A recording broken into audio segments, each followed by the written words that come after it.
Okay, perhaps we can start now. Good morning, good evening.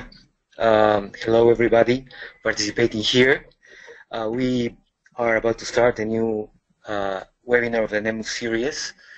As a context, I can say that the 21st AIDS International Conference returned this year to Durban, South Africa, from the 17th to the 22nd of July 2016. As expected, PrEP was an important topic this year as we start to move to implementation. So today, we will be honored to have Dr. Patrick Sullivan, who served as Rapporteur for Track C, presenting a summary of PrEP-related news from Durban. And the title of this talk is PrEP from Clinical Trials to Prevention Reality, Perspectives from Durban.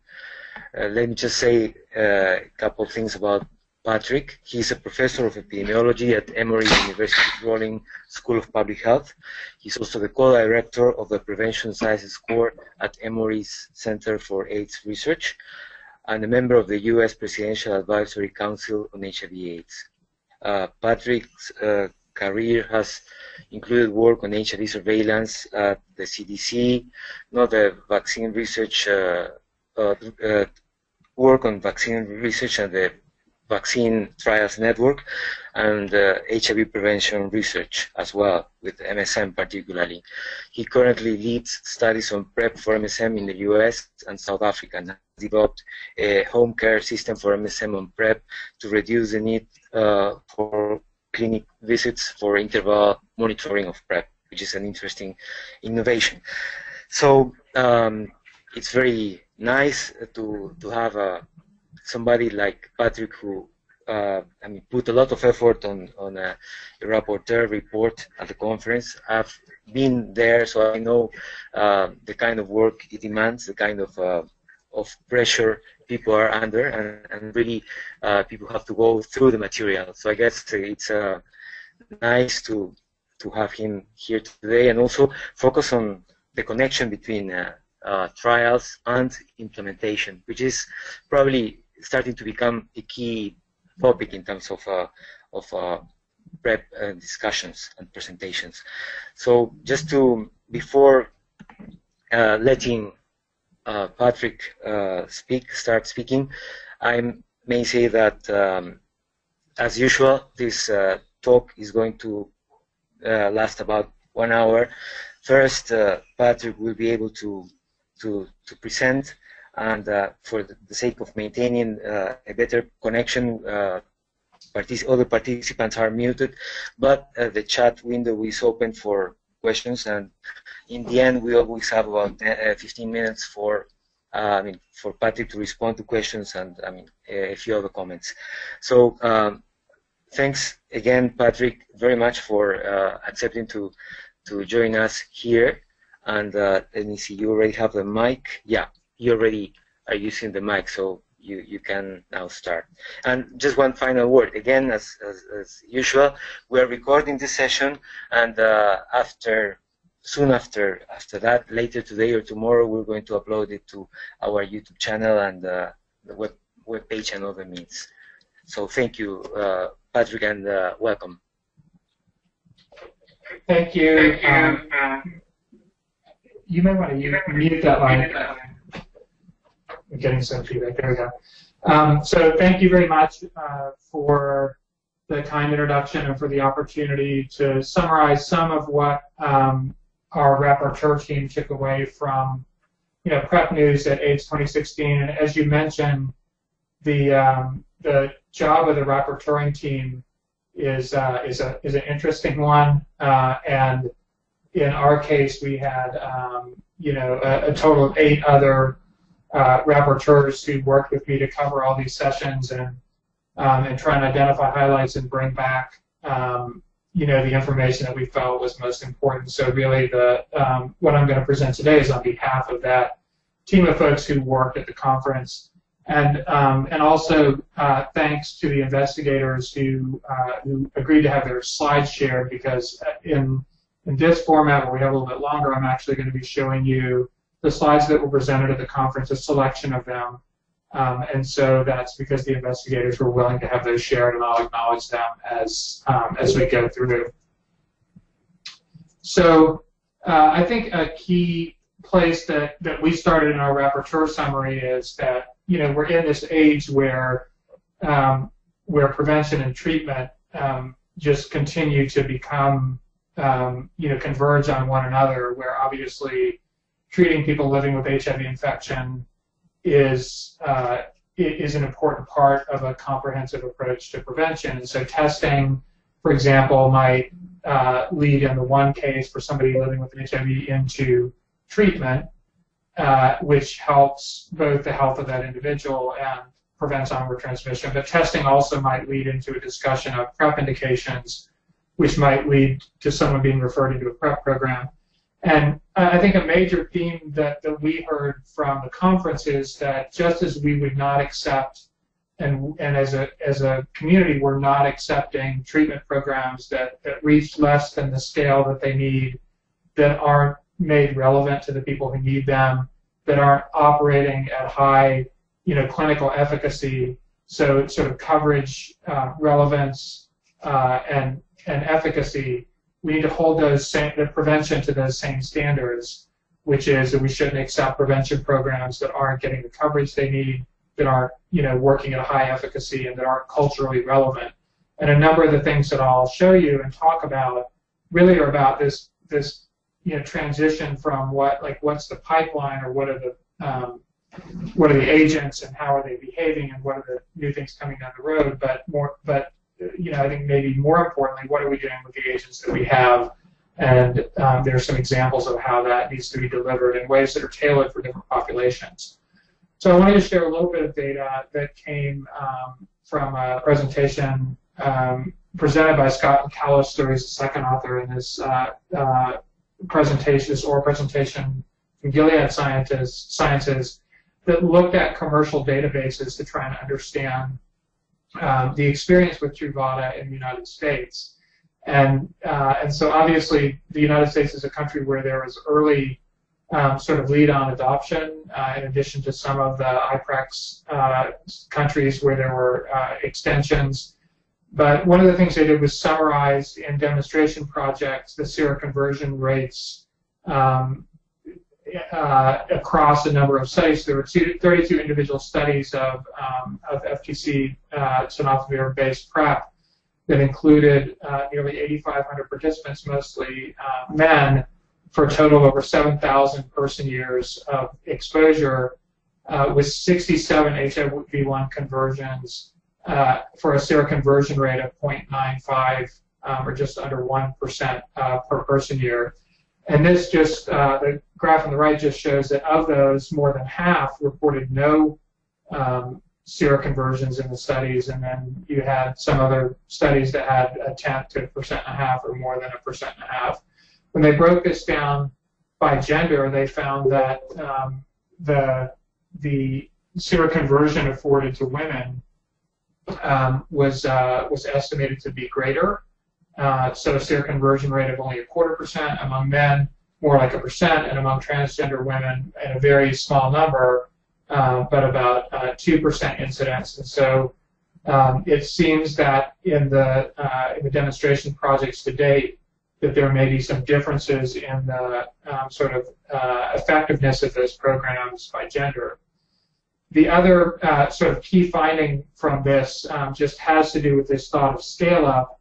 And so in the United States, from 2012 to 2015, looking by quarter, there's been, just in the last few years, over a 700% increase in unique individuals who started FTC tenofovir or Truvada for PrEP. And there's a lot sort of more depth to the methods here in terms of how they tried to ascertain that people were unique individuals and how they ascertained that they had started.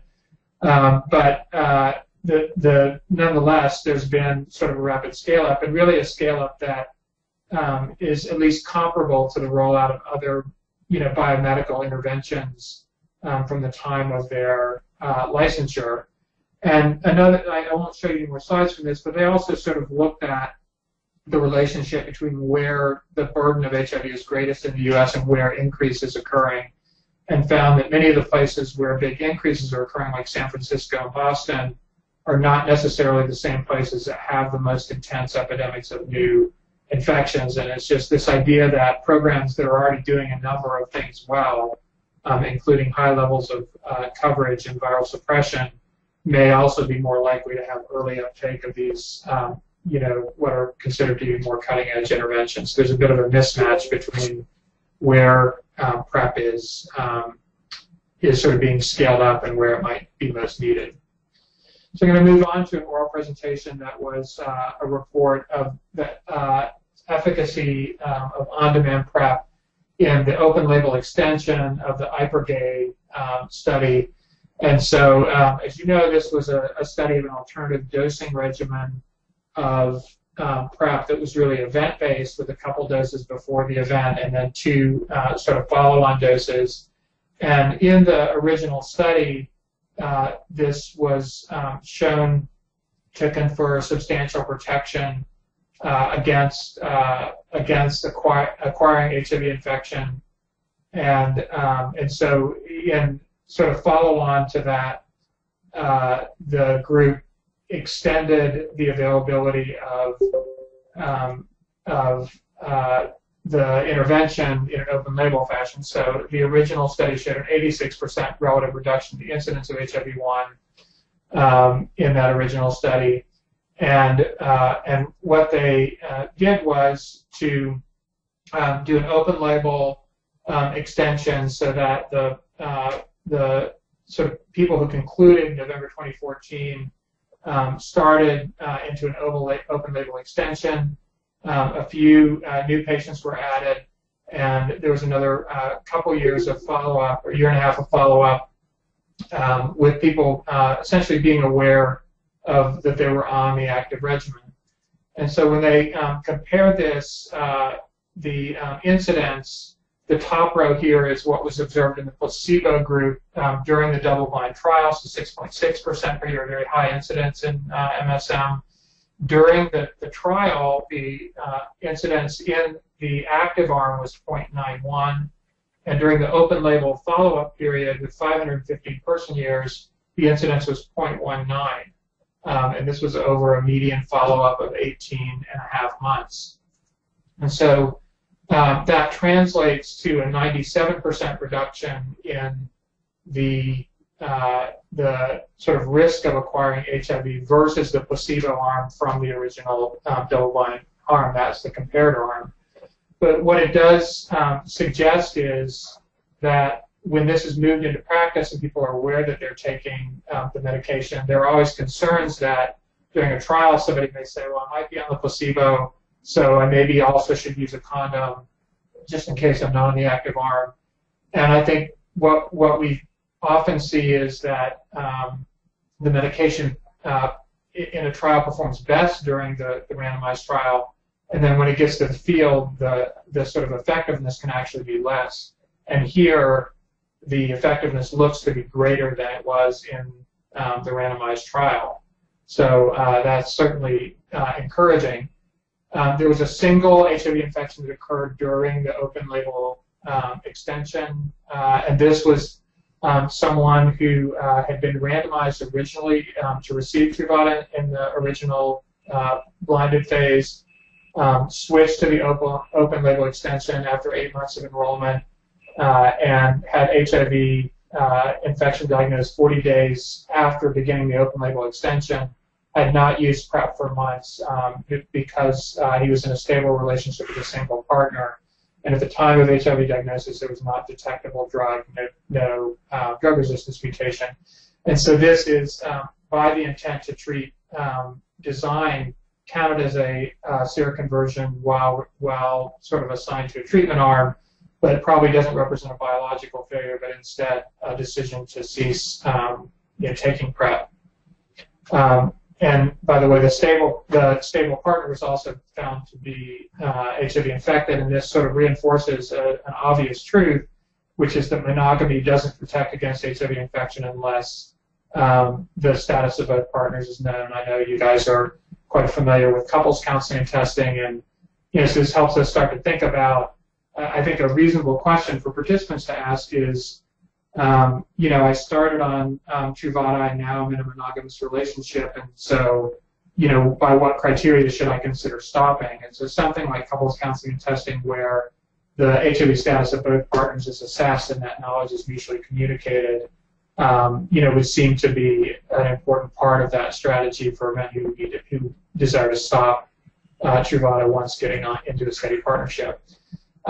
These are data that reflect sort of biological measures of adherence by plasma tenofovir levels in the blinded arm. First, so about 69% had some detectable active tenofovir in the blinded arm, with about 46% within the highest category, and an open label extension that overall detectable medication was about the same, but the proportion with the highest sort of greater than 40 nanograms per ml was actually higher. And so this, again, supports the idea of higher efficacy among those who were intended to be on the active agent.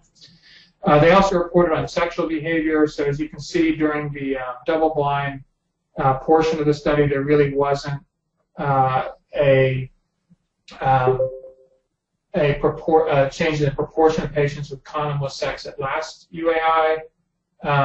In the open label arm, there was a trend towards an increased proportion who had condomless sex at last anal intercourse, but there was no significant change in the median numbers of partners or sexual acts during the open label phase. So that change was not in number of partners or number of acts, but was an increase in the proportion with condomless sex at last sex. And then this just shows the sort of diagnoses of sexually transmitted infections during the double-blind phase and the open-label phase, and just the proportions. And there was a trend towards more STI diagnoses during the open-label phase, although this was a longer follow-up period of 18.4 months, during which there was ongoing HIV or ongoing STD testing. I'm going to attempt to mute the other sound here that seems to be popping up. So in order to do that, I'm just going to pause screen sharing for a moment and get to a place where I can mute that sound. So if you'll bear with me for just a minute. Yeah, Patrick, we don't hear any other sound, actually. Yeah, we hear you well. Okay. Yeah. Okay. All right. So in that case, I'll ignore it and head on here. All right. So let me get back to the right place here. Okay. Great. So this amounts then to a 35.2 to 40.6 per 100 person year incidence of first STIs during the double-blind and open-label extension phases. And I'll come back and talk a little bit more about STDs in a moment. So I want to move on to another sort of implementation-oriented study, which is there were two presentations presented on HPTN 073. And I'll highlight here Daryl Wheeler's presentation on the correlates of levels of self-reported PrEP adherence among Black MSM in these three cities. There was also another presentation on sort of the community engagement part of this presented by another member of the study team. So just to remind you, HPTN 073 is a demonstration project that offered sort of open-label Truvada, and the real sort of innovation here was the idea of client-centered care coordination, which is really individualized prevention, counseling, support, and service coordination. Yeah. Patrick, sorry, I think you forgot to. You forgot to. You're still the presenter. You forgot to share your screen again. Oh, okay. Sorry about that. We're not seeing the slides. Yeah, sorry, thought I did.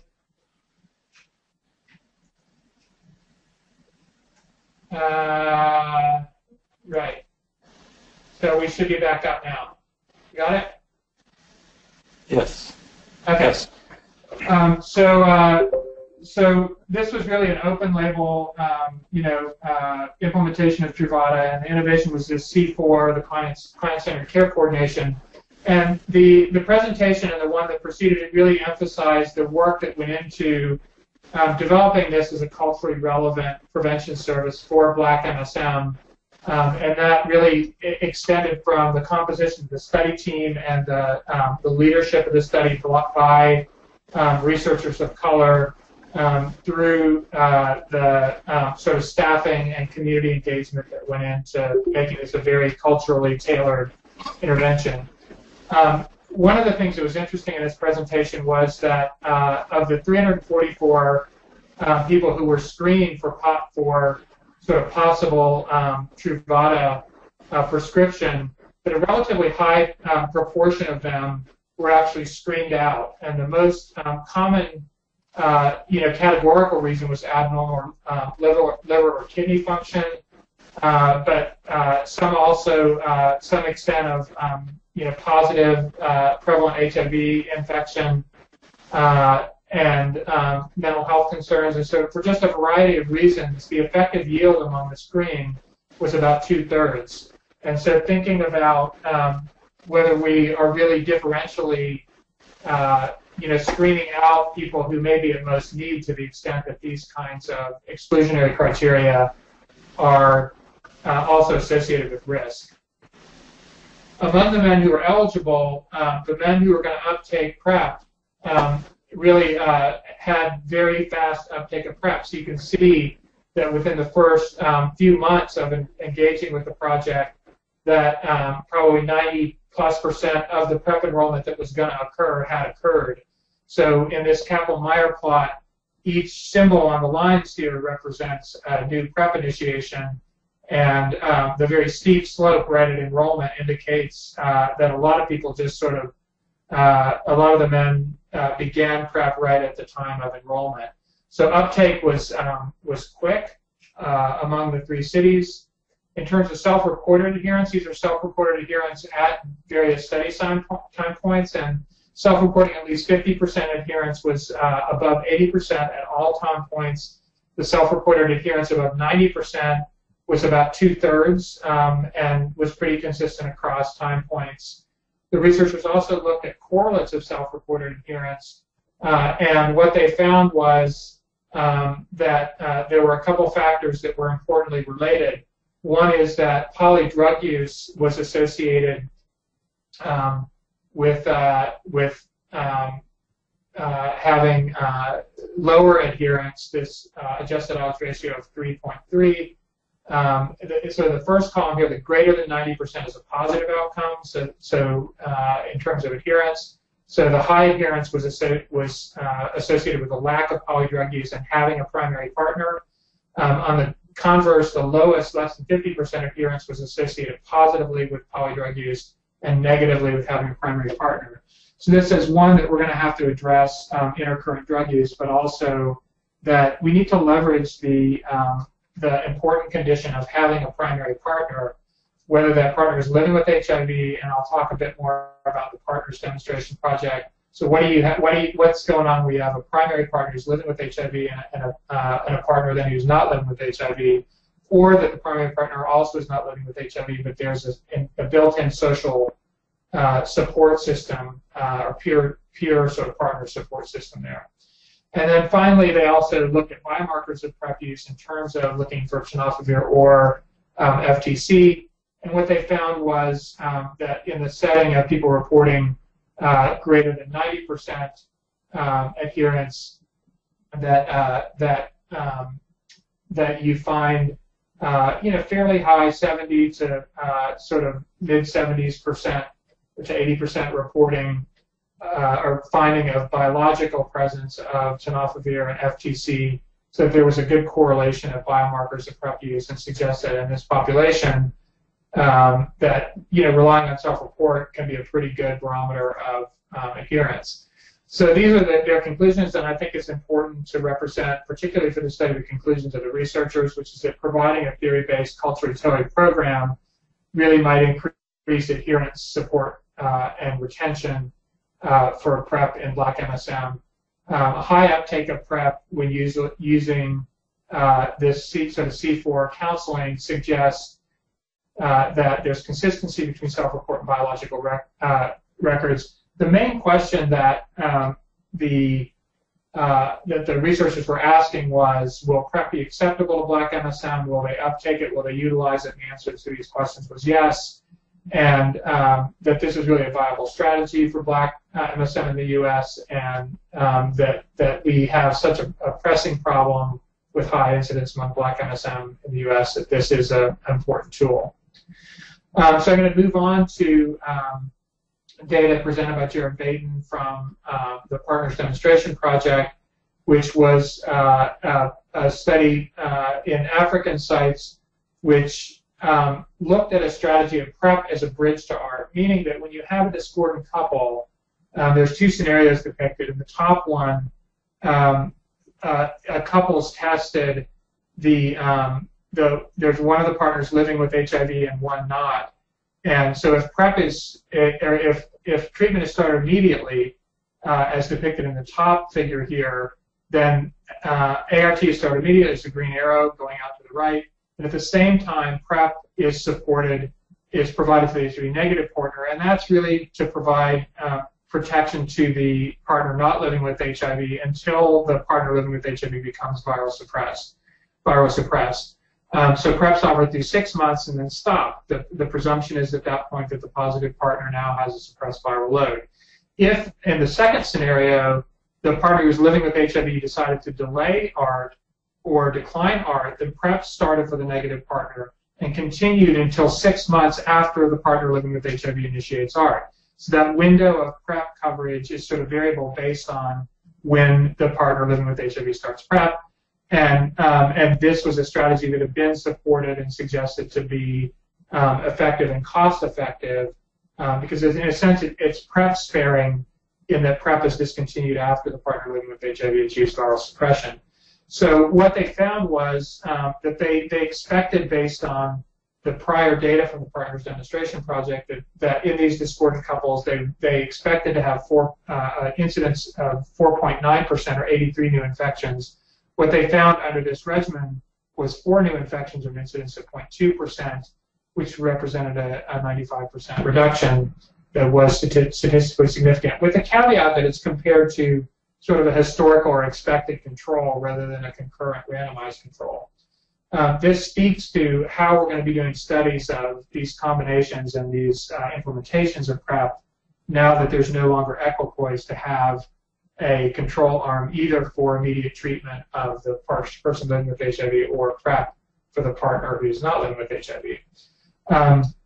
It's important to say that of the 4 HIV seroconverters who were observed, there were issues with PrEP use or ART use. So although it was prescribed, in the first case, there was no tenofovir detected in the plasma of the seroconverter, and that 26-year-old female had separated from the HIV positive partner and had a partner of unknown HIV status. So this, even if the original positive partner was virally suppressed, that wouldn't confer any protection to this case.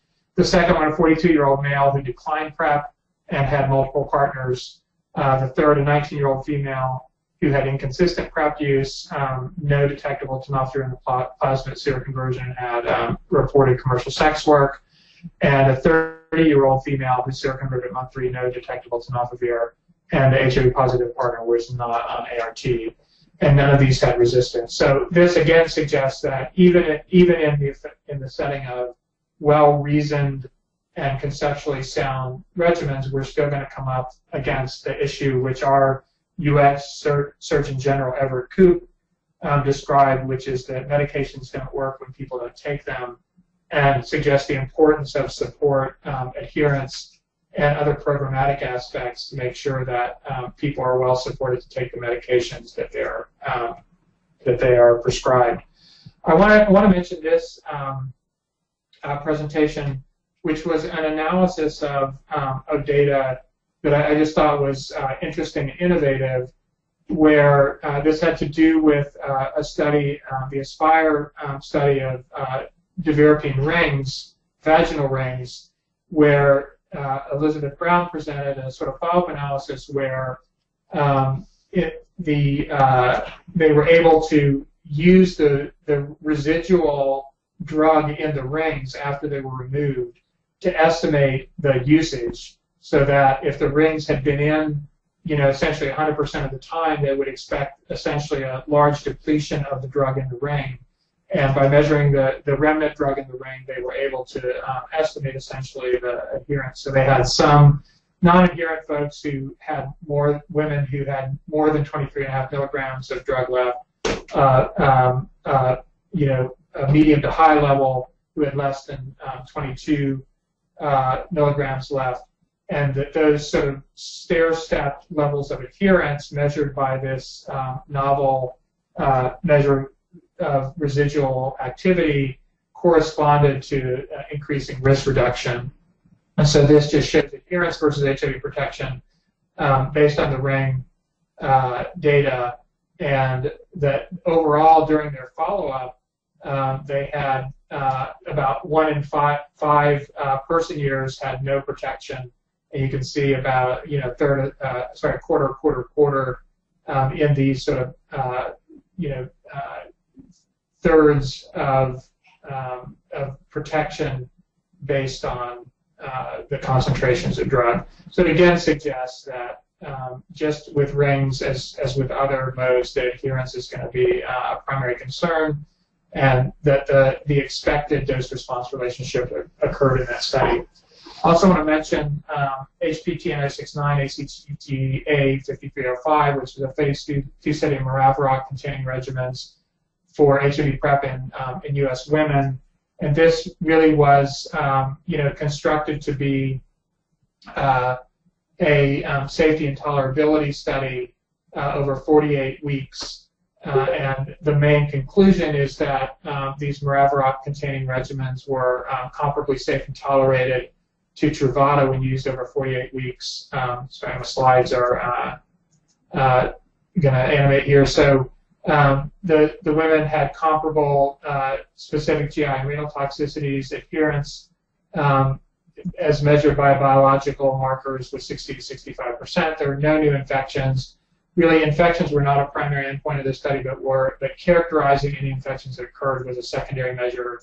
A low number of unsteady STIs. And they concluded that maraviroc-containing regimens should be considered for testing in HIV PrEP clinical efficacy trials in women. And so I think this is important because it opens up a pathway forward to further efficacy trials. As we talk about implementation and sort of the unique needs of different groups, I want to mention ATN 113. And so, as you're probably aware, the huge concern in terms of epidemiology in the U.S. is new infections among MSM, particularly MSM of color, but also particularly young MSM. And so there's a need for data to support both the sort of safety, but also the implementation of PrEP in these younger aged MSM. So in this study, they basically screened people to baseline labs, provided a behavioral intervention and dispensed PrEP, and the sort of timing of follow-up visits here is really important. So they saw these young men back at 1 month, 2 months, and 3 months, and then they moved out, 1 month, 2 months, and 3 months, and then sort of increased the visit interval to every 3 months. And so the final evaluation was at 48 weeks. So overall, in terms of safety, the Truvada was well tolerated. There weren't documented discontinuations.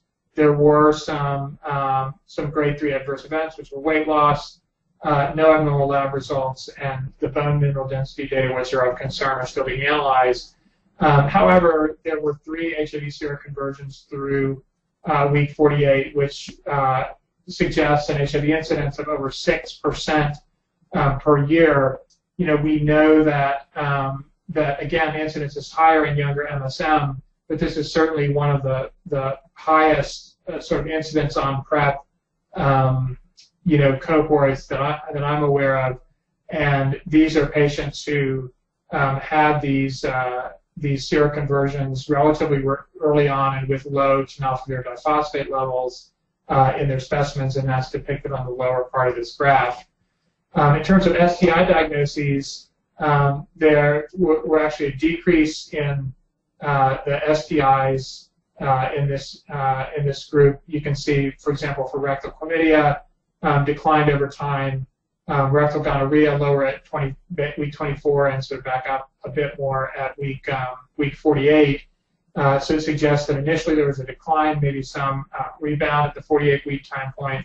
But to me, these next few slides are really sort of the punchline here, which is on these first three visits, which are having visits once a month, talking about adherence and collecting specimens to measure adherence. The greater than 700, the 4 or more days per week, was at 50 to 60% of the young men being followed. But when the follow-up moved to once every 3 months, those fell off to more like a quarter to a third of men were sort of clearly taking a protective level of PrEP. And if you look at this by race ethnicity, you can see that overall, again, first three visits here before the plunge are at monthly follow-ups. We moved to 3 monthly follow-ups. Those decreased. This was true across the racial ethnic groups, and maybe in the early weeks, the Black African American participants young men actually had lower diphosphate levels than the white men, but in this sort of longer term follow-up, all of them had quite low levels. So this just really suggests that the sort of follow-up interval may need to be shorter for these younger men who may have more challenges with adherence. And I have to say, as the parent of a 17-year-old who's not on PrEP, but just the sort of daily things of routines and things that need to be done daily, other medications, toothbrushing, shower taking, that we just know developmentally this is an age where our young people need more support to establish those daily routines, and that as they age, they take on more of that by themselves. So this isn't a shocking finding, but I think it's an important one. And I'm going to end with describing a presentation that was mentioned in the introduction. This is a presentation given by my colleague Aaron Siegler, which is an exploratory assessment of the feasibility and acceptability of home-based PrEP support. And so we are doing this in conjunction with partners at Fenway, at San Francisco Department of Public Health, and our group here at Prism Health at Emory University. And so the motivation behind this is really that we know that once men get on PrEP, even if they're in that every 3-month follow-up visit mode, that this is a burden for follow-up both for men and for providers, that if we get the high proportion of MSM who we think need to be on PrEP, that's going to create a lot of slots that are needed in providers' office and a lot of burden for men. Young men who in many cultures are not the greatest at seeking health care in any case. So what we tried to do was conceptualize a system that would minimize the burden of follow-ups in the hope that we could have better retention of men on PrEP and reduce the burden of provider visits. So our conception was that guys would have a standard PrEP initiation and follow-up at 1 and 3 months. But after that initial follow-up period, that for subsequent follow-up visits, the participant would receive a kit from our central lab. I'm going to show you in a minute what this looks like. Use that specimen to collect rectal swabs, some urine, and a finger stick specimen for blood. Mail that into a lab, which receives the kits and does laboratory testing for gonorrhea and chlamydia in the urine and urethral and rectal specimens, and for syphilis from the microtube, and also compiles that with data from a behavioral survey that men take on the computer or a phone. I'll show you what this results sheet looks like, but basically those results are sent to the provider, who can then review them and decide if he wants to renew the PrEP prescription for 3 months or have this particular patient come back in for follow-up, and it's the provider's choice to renew the prescription, treat, or refer to telemedicine counseling. That's up to the provider. So what we've done in this process is gone through a two-phase. We've finished the first phase of the study to develop this kit. So with both MSM and providers, we did qualitative interviews. We adapted this home kit, the initial conception of it, and the provider system of feedback. We talked to 16 MSM and 12 providers in the initial phase. We're now in a next phase, which is, in a next phase, if I can go back, which is to assess the use of the kit among 40 to 50 men and 30 of their providers, just to determine whether guys are willing to use this kit, whether they send back adequate samples, and whether the providers feel like the information they're getting back lets them make the clinical decisions they need to make. So this is currently underway in 3 cities. We're close to being fully enrolled and should have results from this, in the first part of next year. So I'm going to stop at this point and ask Miguel if he can show you. Let me set this up just a little bit, but I'll give him a heads up that we want the video to be coming. And so we wanted to provide participants with a video that would give them some instructions on how to collect specimens, how to avoid the most common pitfalls, and would hopefully make this a little bit of a fun, if collecting urine and rectal swabs can be a fun process, like to make it a little more lighthearted. And what you see in here, the points that we point out, for example, like someone mashing their finger on the card or not waiting for it to dry, are all based on our sort of pilots of these materials. And so we're looking to illustrate and negatively reinforce true problems that we've observed in the use of these materials. So this video is about 2 minutes long, and it will just give you a sort of an idea of what we show to the participants to support them using the video. So Miguel, if you can roll the video on the next slide, that would be great. PrEP at home is an easy way to stay healthy, self-screen, and do the right thing, all in the comfort of your own home. Here are a few things to look out for while completing your PrEP at home kit. First of all, be sure to read the full instructions so you don't mess it up and have to do it all over again. Be sure to remove only one item at a time. Hey, stop monkeying around. After urinating in the cup, use the pipette to fill the tube up to the box. For the throat swab, look in a mirror. Looking good. DNA testing is sensitive, so a gentle caress on the sides of the throat will do. Time for the rectal swab. That wasn't so bad, was it? The blood samples can be a bit tricky, so hey, focus here. Read each step of the instructions carefully. It was a cute kitty. Now brace your finger and prick it with the device. Not as bad as you expected, right? Now you've got to milk that sucker until you see a drop. And bring it right to the tube. Keep it flowing. It's time for the specimen card. Now drop, don't blot, 1 drop in 2 of the circles. I said don't blot. Just 1 drop of blood per circle. No, wait! Let it dry for 4 hours before closing the card. Once dry, you can seal the bag, fill out the date, and pack up everything in the mailer. Next, complete the online survey. You've just continued on the path of a healthy life for you and your community. Thank you. Thanks. So I just want to give you a quick idea of where we are in the evaluation of this, and then we'll move to time for questions.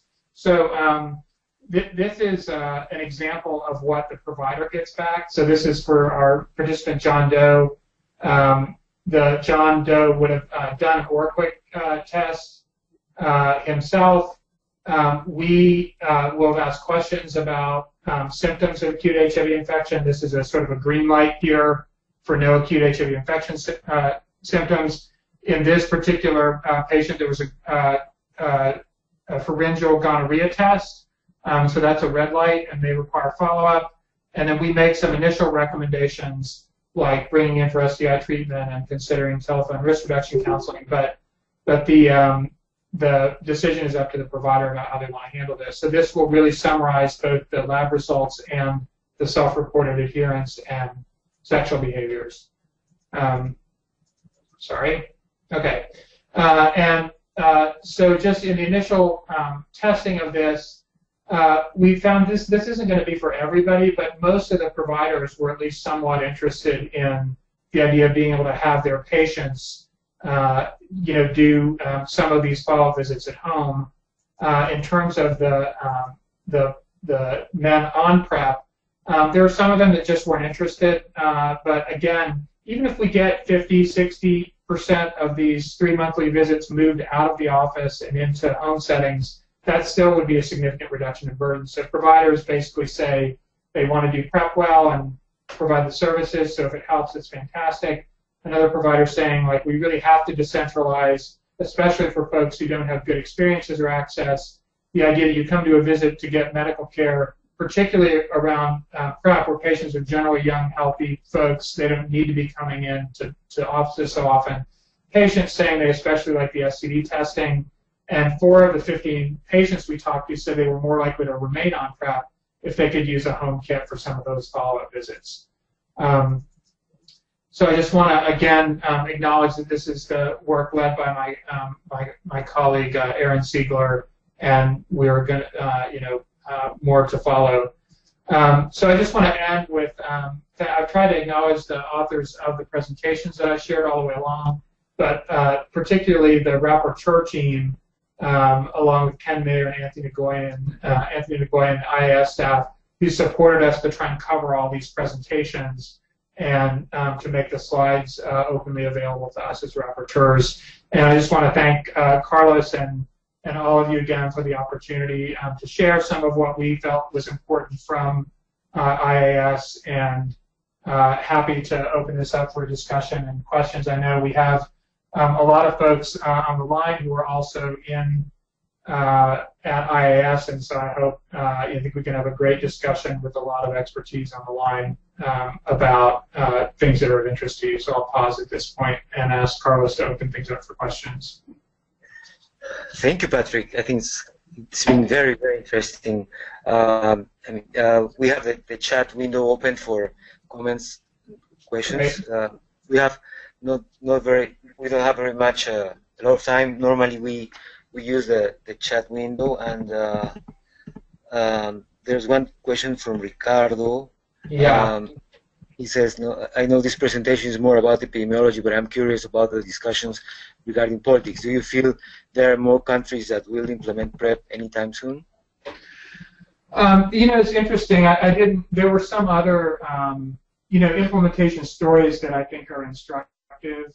For example, there were presentations from Thailand that highlighted 2 programs. One was what's called Princess PrEP, which was supported by the foundation of the royalty, essentially Thai, royalty, to provide free PrEP to 300 people, just as a sort of, priming the pump a little bit, like establishing this and establishing clinical services. Was a free provision of PrEP, and then a PrEP program by the Thai Red Cross, in which men pay a monthly cost, which is, I think, equivalent to about $30 a month for PrEP services, and also had a fair amount of uptake. There was also discussion just about, there's a thread about that I think feeds into the political aspect about STIs, and my favorite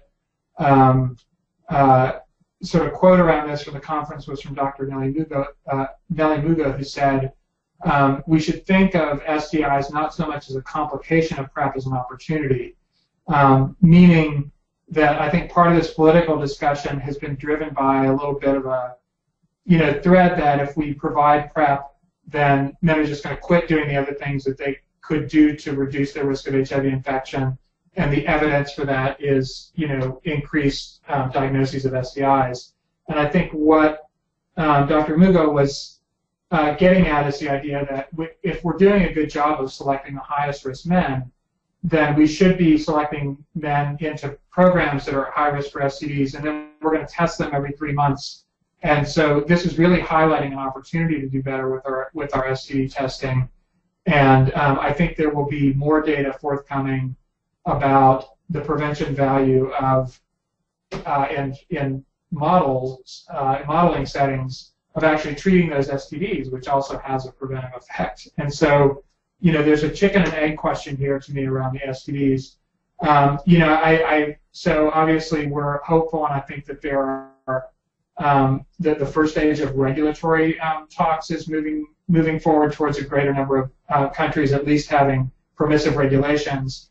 And then, as we saw in the UK, there's another hurdle of whether that becomes sort of a part of standard of care in the setting of national health services. But these issues about how this is characterized, and I just want to point out in terms of the politics of this, an editorial that I think was published in AIDS from a couple Dutch academics who basically said, before we decide if PrEP is right in the Netherlands, that we have to consider factors like normative factors like condom use and personal responsibility. And I think this really represents a double standard, which we shouldn't stand for. And in the analogous situations where we have both biomedical and sort of behavioral barrier methods, for example, malaria prophylaxis, we don't condition providing malaria prophylaxis on use of bed nets and mosquito repellent. We sort of use all available methods, to prevent an important and serious infection. And so I think we need to just be attentive to these conversations and weigh in on them as public health people and as advocates in whatever balance we feel is appropriate. Sure, Patrick. There's a question from Udawashe, but before getting into his question, I think I wanted to make a comment related to that.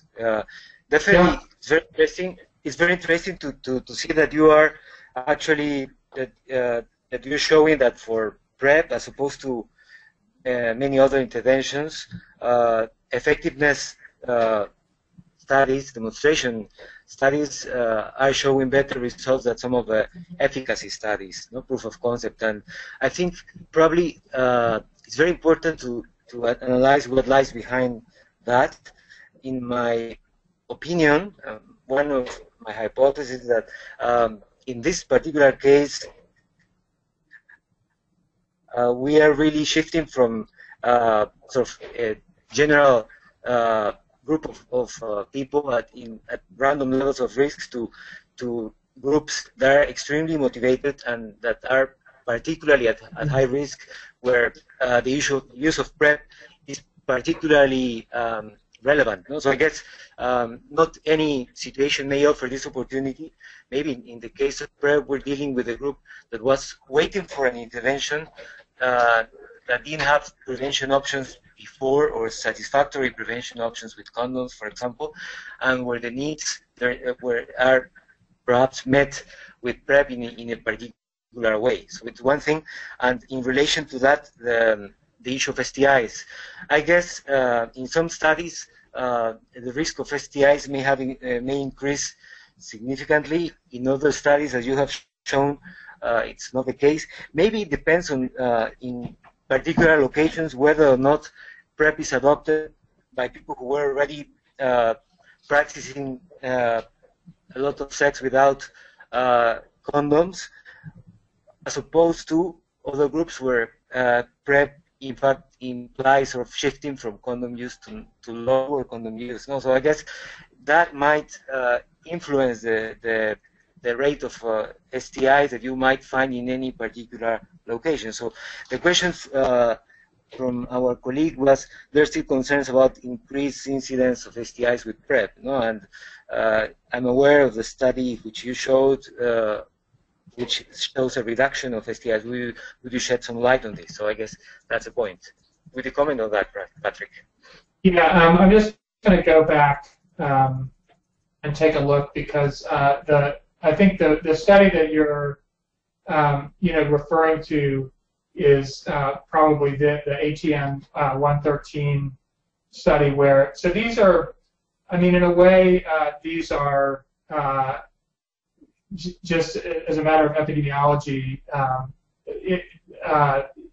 interesting to tease apart, because at baseline these are really prevalent infections that may have occurred that may have accumulated over some period of time, and in fact were diagnosed and in fact were treated, and then we're looking 24 weeks later, and so these really all would be sort of new infections at that point, and so in a way we're comparing a little bit of sort of accumulated infections with new infections, and the 3 time points here are not this represents at week 48 an additional 24 weeks, another 6 months of follow-up. So I think in the studies that really measure this as new diagnoses over more time points, in many of these the trend has been towards more STIs. But again, when you look at cohort data from cohorts of men who are followed prospectively, who are in these risk groups, the incidence of these is high in these guys, regardless of PrEP. And so I think it's really just trying to tease out what the secular trends are. I mentioned that sort of the number of partners and the number of acts did not differ in the IPROGAY study. So I think these are just complicated data to interpret, and I sort of go back to the fact that even if we have stable or improving STI or condom use in the setting of PrEP, that we expect to see high levels of STIs in these guys, because if we're doing our job right, they're the highest risk guys. Yeah, I'm happy for others' thoughts on this question. Yeah, but you're right. There are many sets of data, and they don't necessarily show the same thing. But there's some other pieces of data in what you presented. One is, for example, the issue that in general, where you're talking about people enrolled, generally conditions that imply social advantage contribute to higher incidence and to higher adherence and lower incidence. Unfortunately, it happens in most health interventions. That's the way it is, and that's the way social disadvantage and social exclusion, in fact, work against any health intervention. Now, in terms of young people, definitely the incidence you showed among PrEP users of over 6% is definitely high, per year. But what's the incidence among people who don't use PrEP, young people who don't use PrEP in that same context? Do you have any data? Yeah, well, I can tell you that and so it is different city, but in Atlanta we followed a group of young MSM for 2 years, and we found about I think about 6% overall, but almost 11% in the highest risk young MSM of color. That was a broader age range, but I think your point's well taken that in this there's not sort of counterfactual number in this study, but 6% incidence or even higher has certainly been, we've observed this in the highest risk MSM in a cohort in Atlanta. So I think all we can say about that particular, high observed incidence is that it's high, and we don't know whether it's better than it would have been without.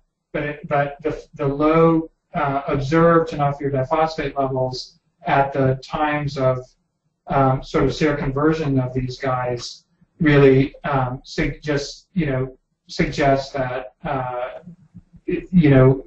to get the right benefit, we're going to have to do better with adherence. But there's no sort of comparator number that I know of in this particular tight age band. Okay, well, extremely interesting. I guess we already passed the hour, so I think we have to end because people may have other commitments. But definitely has been an extremely interesting experience, opportunity to have you here today. We will finish the wrapping up of this video, and we'll actually upload it and distribute it as soon as possible. And if you want us to distribute any other document, please feel free to send it to us, Patrick. And I mean, we really hope to have you present maybe some of your work sometime soon in the future. Okay, yeah, thanks. Happy to do it. Thanks for the opportunity. Okay, thanks a lot, and thank you all for participating. We'll keep in touch. Take care. Bye-bye. Bye-bye.